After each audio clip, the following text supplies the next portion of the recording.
Well, thank you for attending today's session, Get Money for College Now. Misty and Dynasty, what was a surprise about today's session, or what was a great takeaway that you gained from today's session? Well, I'm Misty. I'm the mom. This is my daughter, Dynasty.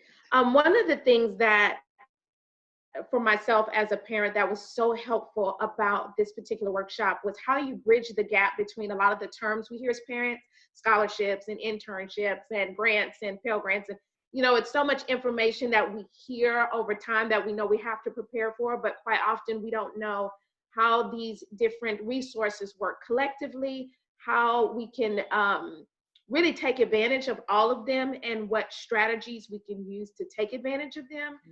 For me, that was very super helpful. I love the clarification. I loved all of your extensive knowledge on what you talked about. So it wasn't topics that were just vague or specific, catchphrases we hear. It was very in-depth knowledge that we know was gained from a lot of your experience in this. So, yeah.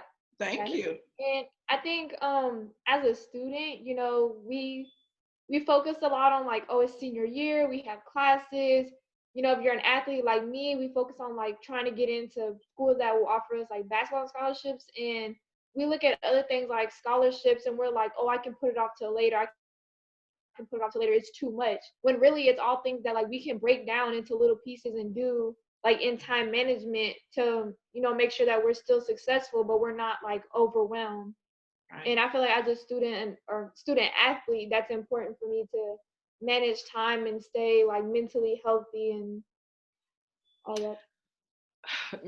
Oh my goodness, Dynasty. We could talk about that so much because that's where my heart lies.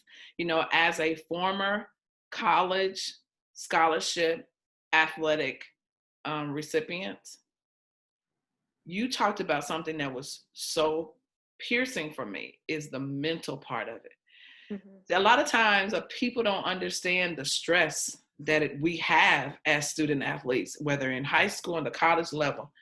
But when you get organized and you have good time management and you know that you are the most important piece in the whole puzzle, then you'll be successful. So I thank you for knowing that dynasty matters, and dynasty matters now, and that I can take chunks to be able to get to the successful level to which I am working towards. So thank you so much for joining us today. I look forward to more celebrations and more hearing great news about what Dynasty does as a student athlete. Yes, thank you, Ms. Loretta. You are so welcome.